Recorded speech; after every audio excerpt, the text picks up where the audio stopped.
Vamos começar o segundo bimestre. E para começar o segundo bimestre, vamos trabalhar um assunto polêmico, que eu adoro trabalhar em sala de aula, é um assunto que os alunos gostam muito, é o bimestre, considerado um dos bimestres favoritos. Nós vamos fazer ele à distância, infelizmente. Nós temos aqui um novo mapa conceitual, ok? Você reparou que a letra tá menor, né? Tá menor porque tem muita coisa, ok? Tem muita coisa. Esse mapa conceitual, ele vai nos ajudar a trabalhar todo esse conhecimento de uma forma rápida, ok? Muita informação de uma forma rápida, prática e simplificada. Lembrando, como é que faz para ler um mapa conceitual, professora? Você tem que procurar os quadrados grandes. Tá vendo? Esses grandinhos. Qual que é o importante? Qual que é o primeiro? Aquele que tem a palavra definição. Sempre comece por ele. Então, vamos começar aqui, ó. Sistema reprodutor. Então, a primeira coisa que vamos fazer hoje é vamos tentar definir o que é sistema reprodutor, ok? Então, tá aí no mapa conceitual escrito o quê? É a função através do qual os seres vivos produzem descendentes, ou seja, produzem filhotes, filhos, outros organismos, descendentes, dando continuidade à sua espécie. Ou seja, eu preciso criar um filho, vamos dizer assim, porque ele vai continuar, porque eu vou morrer uma hora. Nenhum ser vivo no planeta praticamente seria considerado eterno, ok? Então, a função da reprodução é fazer uma divisão. Ou seja, eu preciso dividir de alguma forma. Eu preciso multiplicar, ok? Preciso me multiplicar, me dividir para gerar descendentes férteis, tá bom? Que vão continuar a minha espécie. Eu tenho dois tipos de reprodução. A reprodução sexuada e a assexuada. Hoje nós vamos focar na reprodução assexuada. Primeira coisa, toda vez que você encontrar a letra A na frente, normalmente significa não. A parte sexuada quer dizer que envolve sexo. Ah, e o ato sexual, professora? Não. Significa que eu tenho algum organismo fêmea, feminino, e algum organismo macho ou masculino.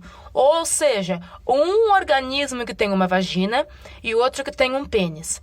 Só que no assexuado, ele não tem isso. Ou seja, ele não vai ter vagina, ele não vai ter pênis. Ok? O que significa? Formação de descendentes idênticos. A reprodução assexuada, ela vai gerar o que a gente chama de clones, de cópias. Então, eu pego um organismo, eu vou dividir ele e eu vou gerar dois novos que são iguais ao original. É sempre igual. A diferença entre o organismo anterior e o próximo, ela é mínima, quase não existe, ok? Não vai gerar o que a gente chama de variabilidade genética, não vai acontecer isso. São clones. Se eu fizer o teste DNA, você vai descobrir que é o mesmo cara, é o mesmo organismo, ok? O que não acontece na reprodução sexuada, tá? Na reprodução sexuada, você tem variações. Se um homem e uma mulher tiverem 10 filhos, homens, os 10 serão diferentes. Agora, na reprodução assexuada, se eu pegar um organismo e produzir 10 deles, os 10 vão ser iguais ao original. Entendeu a diferença? Eu tenho vários tipos. Gente, tem muitos tipos, tá? Eu só peguei os principais, tá? São os mais importantes. O primeiro, que é o clássico, que é o da bipartição, também chamado de divisão binária ou cisparidade. Nossa, que nome bonito, professora. É um nome muito bonito mesmo. Como é a forma que isso acontece? Uma célula, ela cresce e se divide em duas. Então, literalmente, eu tenho uma célula Esse organismo, ele vai crescer,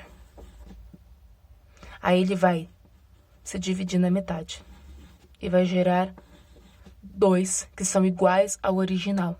Simples assim. Quem faz isso? Bactérias. Mano, na sua mão agora pode ter mais de 7 bilhões de bactérias. Se você lavar as suas mãos, né? Lavar a mão bonitinho lá, você vai matar quase todas as bactérias da sua mão. 99 você consegue chegar, vamos dizer assim. Daqui a meia hora elas vão estar todas aqui de novo já. Aquela que sobreviveu vai começar a se dividir e daqui a meia hora você vai voltar a ter as 7 bilhões na sua mão de novo. Ou seja, você tira, cresce, tira, cresce, tira, cresce. Aí eu posso tirar todas as bactérias do meu corpo? Não! Elas nos ajudam, tá? Não vai me ficar pensando que vai passar álcool em gel, asepsiar o corpo inteiro e você vai ficar lindo e maravilhoso. Você vai morrer.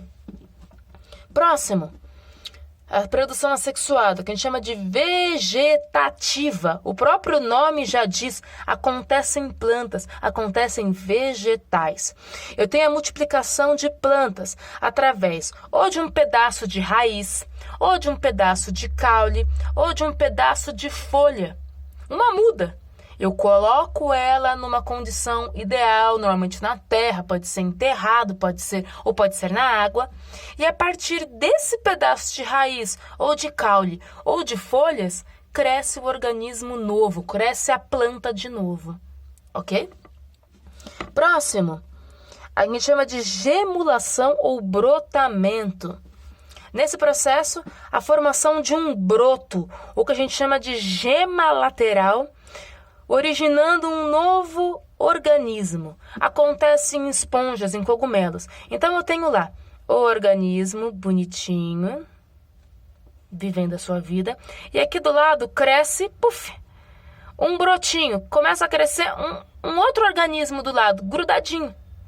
E esse novo organismo ele vai crescendo, crescendo, crescendo, crescendo, crescendo, até que ele pode se soltar e ficar aqui do lado e começar a criar. Vai começar a criar aquele aglomerado, ok?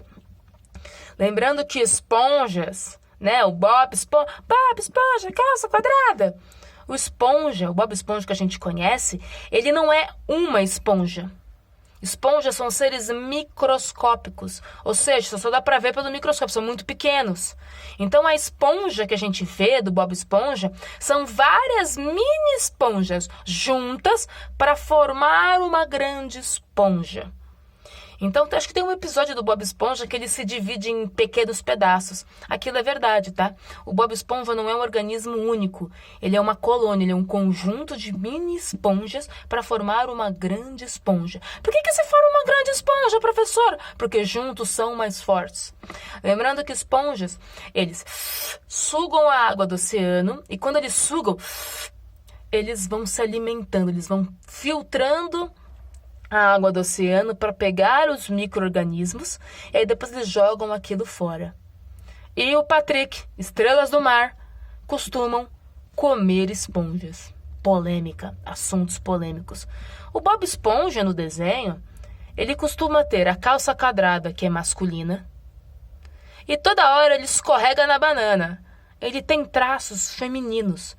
Isso foi proposital, tá? Quando o cara que fez o Bob Esponja fez o desenho, ele quis mostrar que o Bob Esponja ele poderia ser tanto masculino quanto feminino, porque ele não tem sexo. Ele não é gay, tá? Porque ele não tem sexo, ele não tem vagina, não tem pênis. Porque ele é assexuado. Então o cara ele fez isso para as crianças entenderem isso e respeitarem as diferenças. Não para você zoar o Bob Esponja na internet chamando ele de gay, tá? Por favor. Vamos evitar esse tipo de coisa, ok? Próximo.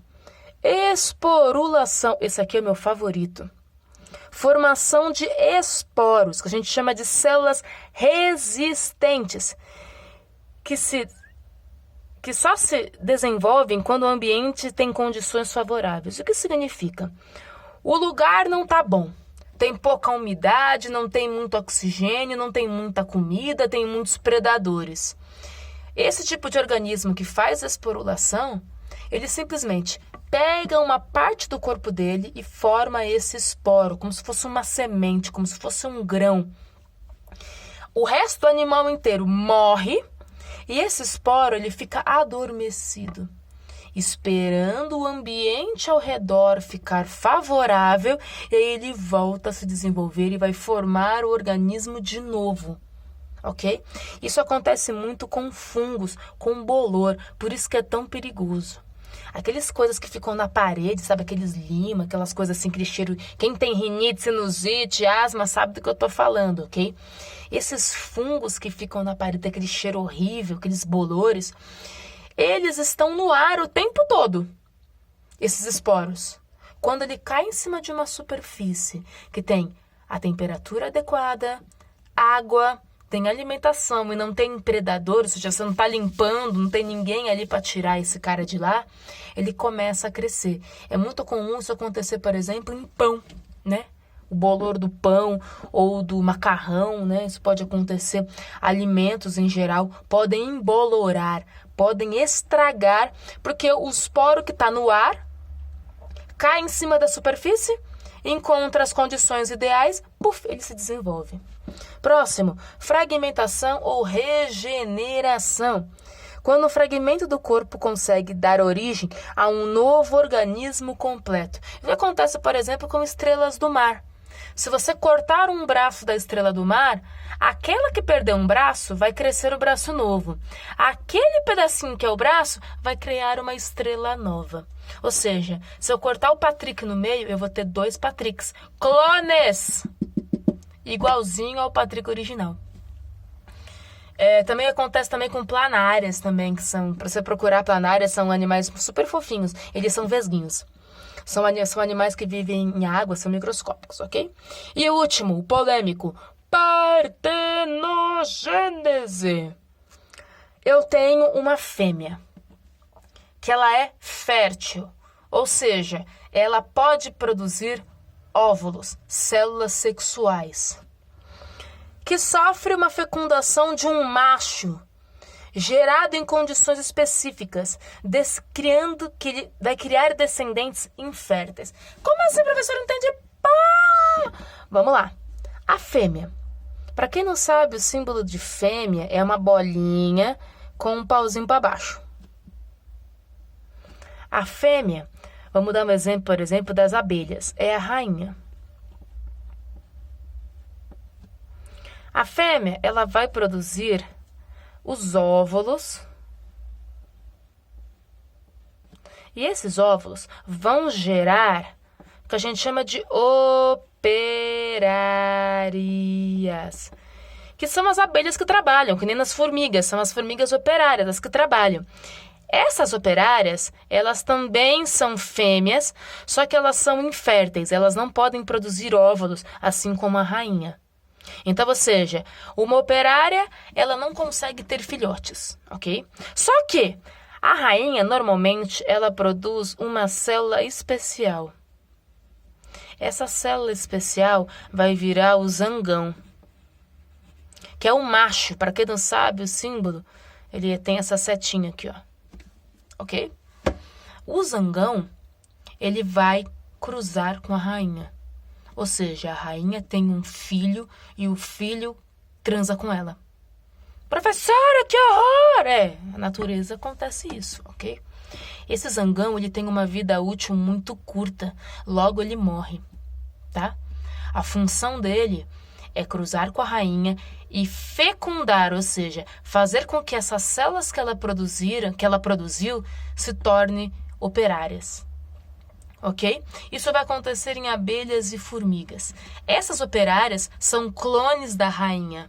Só que elas são clones da rainha que não têm órgãos sexuais, que não produzem óvulos, ok? E elas são menores. A rainha é sempre muito maior, ok? Esse zangão, ele só é produzido em épocas específicas, tá? Não é o tempo todo. É só quando precisa reproduzir. Ok? Então, terminamos por hoje. Reprodução assexuada. Beijo, beijo, beijo. Tchau!